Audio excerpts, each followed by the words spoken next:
Welcome to the Psychcast. Today, I'm going to be discussing the relationship between psychedelic substances, which have recently become the subject of renewed research interest as potential psychotherapeutic treatments for various psychiatric conditions, and violence.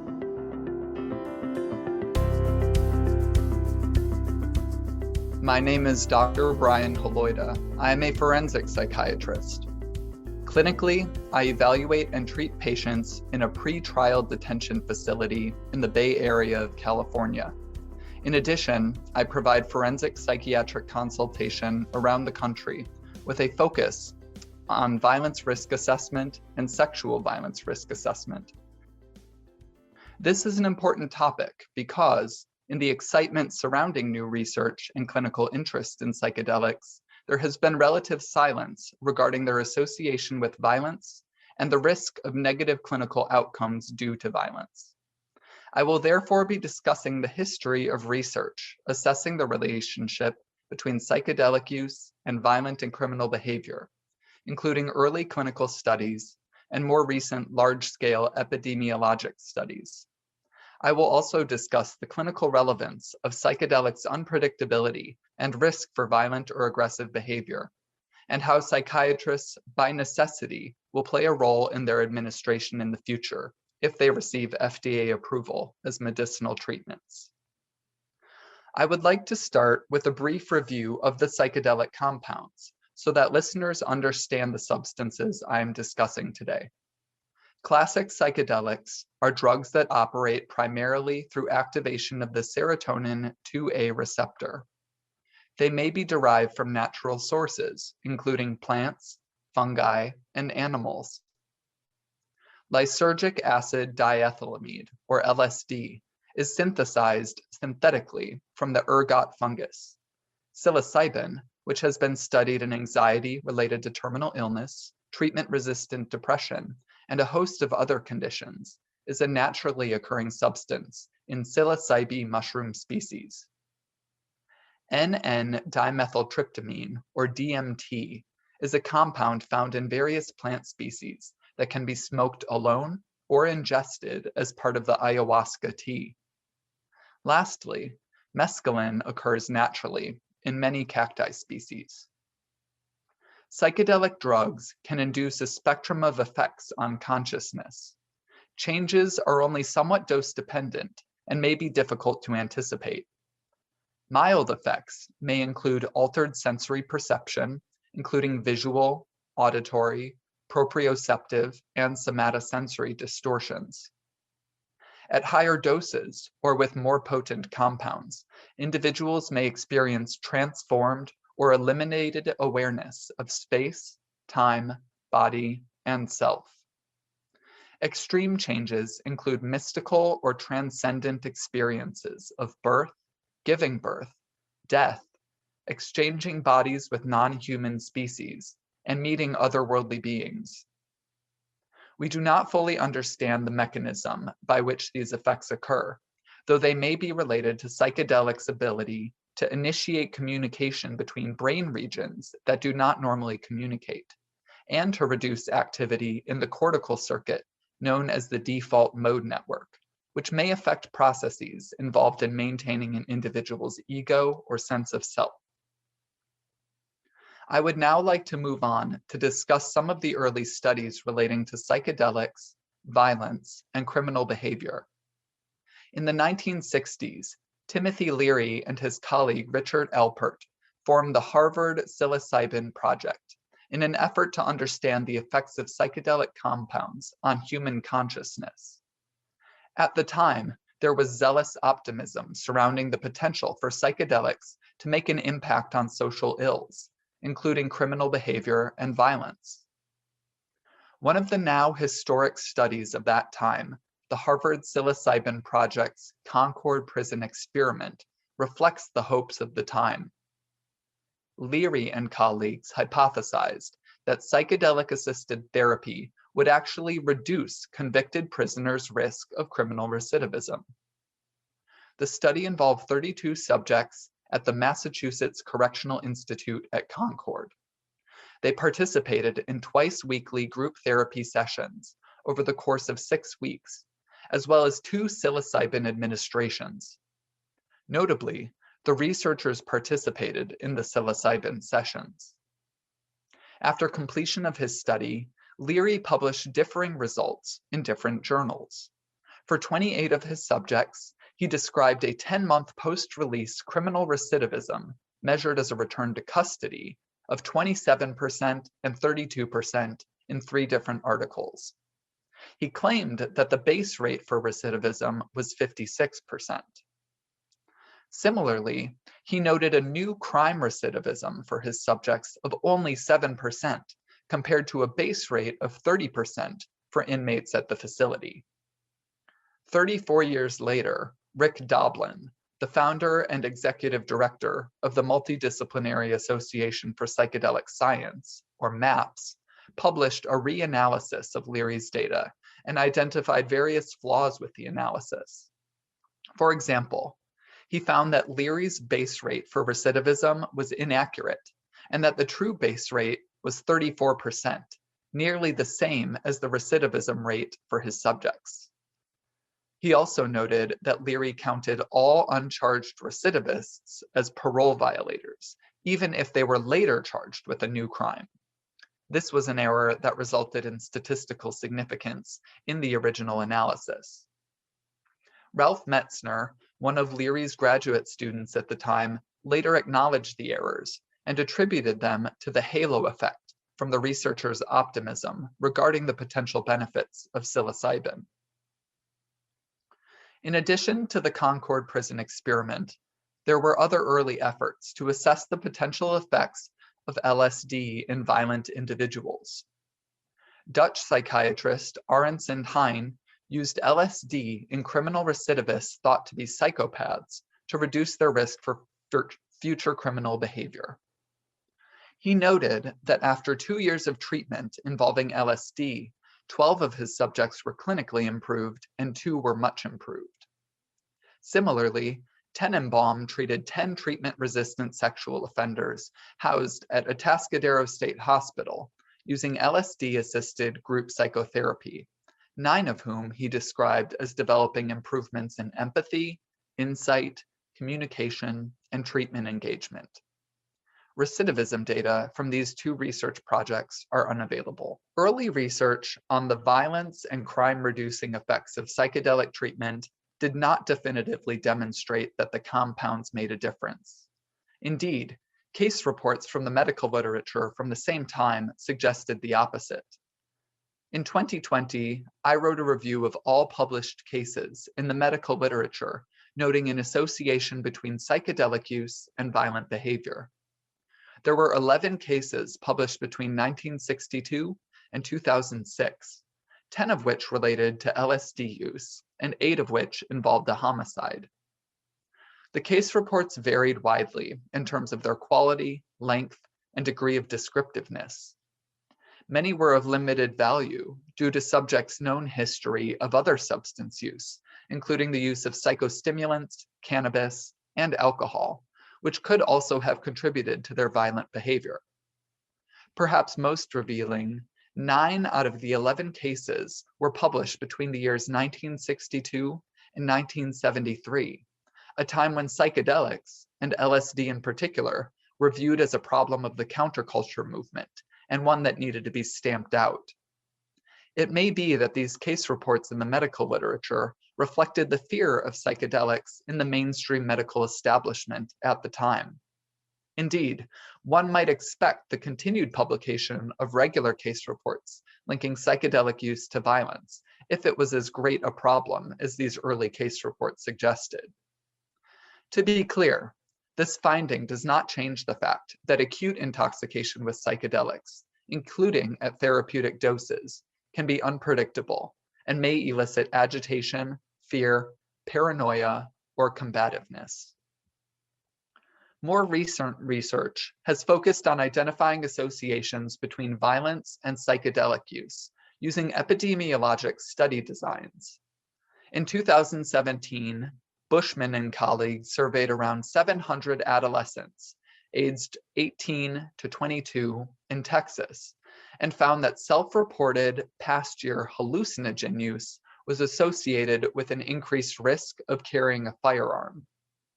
The following year, Feingold and colleagues reported on 150 men determined in youth to be at risk for delinquency, and found that a history of problematic hallucinogen use, defined as meeting any one criterion for the DSM-4-TR substance dependence diagnosis, was significantly associated with intimate partner violence. Notably, the Bushman study included both LSD and PCP as examples of hallucinogens, and the Feingold study did not define which substances were considered hallucinogens. These problems make it impossible to establish a relationship between classic psychedelics and the risk of carrying a firearm or intimate partner violence. Other epidemiologic studies have identified reductions in violent behavior associated with psychedelic use. In 2014, Hendricks and colleagues reported that a diagnosis of hallucinogen abuse or dependence reduced the probability of supervision failure in 25,000 individuals on community supervision in the southeastern United States, in contrast to any other substance use disorder, which all significantly increased the likelihood of supervision failure. In 2016, Walsh and colleagues found that lifetime hallucinogen use reduced the risk of arrest for intimate partner violence in 302 inmates in an Illinois county jail. Similarly, Thiessen and colleagues in 2018 surveyed 1,300 community members and found that lifetime psychedelic use was inversely related to past year intimate partner violence.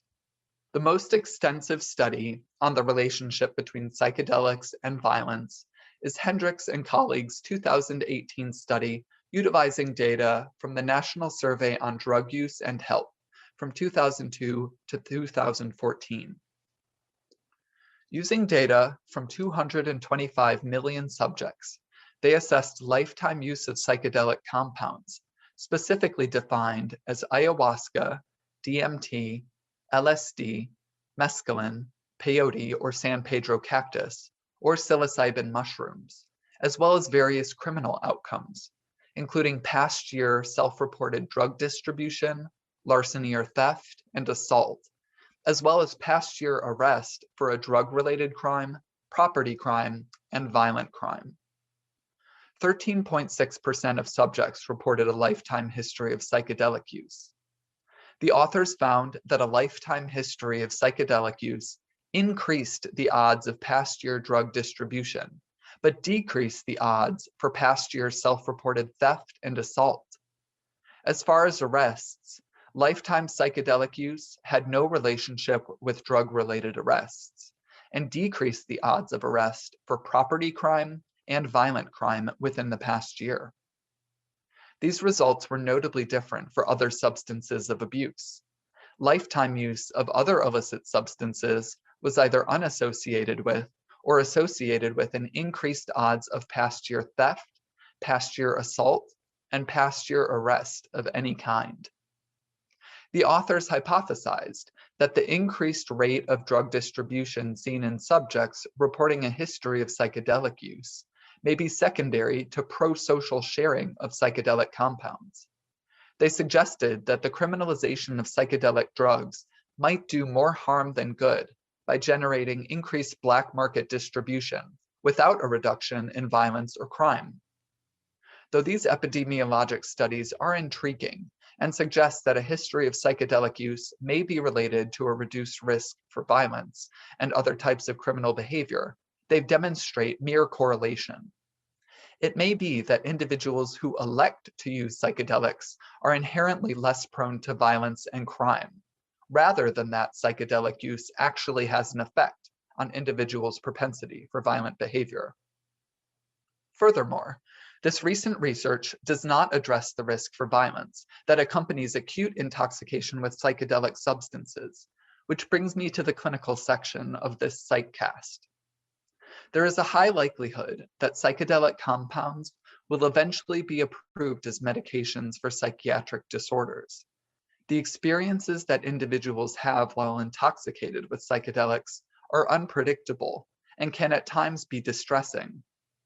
In a survey of nearly 2,000 individuals with a history of unmonitored psilocybin use and a reported prior challenging experience or bad trip during intoxication, 10.7% reported putting themselves or others at risk of physical harm.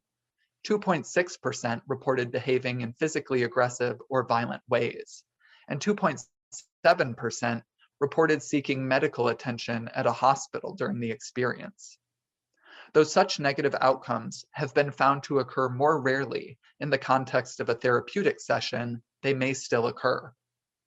For these reasons, psychiatrists should be the physicians responsible for assessing the appropriateness of patients for psychedelic treatment and overseeing treatment sessions.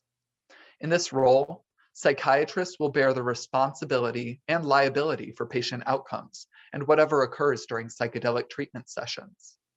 I therefore want to spend a few minutes discussing how psychiatrists may address the risk for violence during treatment with these compounds. There are three main areas in which psychiatrists can exercise care to reduce the risk of violence during psychedelic therapy sessions, and I will touch on each briefly. The first area is the assessment of patients for psychedelic treatment. Patients with a history of challenging experiences on psychedelics may be inappropriate candidates for treatment. Aggression, paranoia, and risky behavior can occur even in the best of circumstances. For example, a colleague and friend who coordinates ayahuasca ceremonies led by a trained shaman in the community has described to me the experience of a participant becoming acutely agitated, fearful with persecutory delusions, and running away from the ceremony, only to become combative and require physical restraint to reduce risk of harm to himself and others. The participant later revealed a history of similar experiences during prior psychedelic journeys. Such an individual would likely be an inappropriate candidate for psychedelic treatment, even in the context of a medically monitored session. Psychiatrists will therefore need to assess patients considering psychedelic therapy regarding their prior history of psychedelic use and their response to the agents. Another consideration is whether the individual has a history of bipolar or psychotic disorder. In clinical trials, individuals with any personal or family history of such disorders have been excluded due to the concern for triggering the onset or exacerbation of mania or psychosis. Certainly, acute psychosis or mania can result in agitation or aggression. Further research is needed to clarify if psychedelics can cause de novo psychotic or mood episodes and the risk for violence in such cases. A second area in which psychiatrists can address violence risk is the informed consent process. Due to the unpredictability of individuals' response to psychedelics, psychiatrists will likely have to provide substantial information regarding the possible effects of the compounds, including altered sensory perception, impaired logic, and of course the risk for aggressive behavior. The psychiatrist should assess before the psychedelic journey whether physical touch is an acceptable intervention if the patient is having a challenging experience. Lastly, the patient should be informed that he or she may at some point lose the capacity to refuse efforts to reduce the risk of harm, including restraint or the application of a sedative to ensure his or her safety. Educating the patient about the risk of such adverse events before the session is necessary to reduce the risk of unexpected outcomes and claims of malpractice or battery. The final area I want to discuss is the actual psychedelic therapy session. Though there is no clear model for psychedelic administration in a medical context yet, time restraints dictate that the psychiatrist will likely be responsible for prescribing the psychedelic, and that a mid-level provider or therapist will guide the patient during the journey. In this manner, the psychiatrist may oversee multiple patient journeys at the same time via regular communication with guides. As previously mentioned, the psychiatrist may need to order a sedative or restraints if a patient becomes agitated or violent during a session. Proper training of guides about the risk of unpredictable agitation or violence is essential to ensure that both patients and guides are kept safe.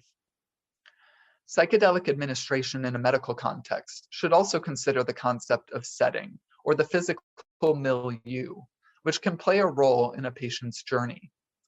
Psychedelic sessions are typically conducted in comfortable rooms with a reclining chair or bed. Music and eye shade should be available, along with sipping water and receptacles in case of nausea and vomiting. Psychiatrists offering psychedelic treatments should carefully attend to the setting of the treatment, as making it familiar and comfortable may reduce a patient's risk for having a challenging experience and developing agitation or aggression. To conclude, psychedelics may offer a new paradigm for treatment of various psychiatric conditions in the future. To date, however, there has been relatively little discussion of their unpredictability and the risk for agitation or violence in a clinical setting, despite some evidence that intoxication can lead to such negative outcomes. More research is needed to identify the likelihood of aggression in the context of psychedelic therapy and the most appropriate methods of managing it. In the meantime, psychiatrists can consider and mitigate violence risk in the context of screening patients, informed consent, and the actual therapeutic session. Thank you for your attention during this Psychcast. I hope that it stimulated your thoughts on this important issue about which we will undoubtedly be learning more in the coming years.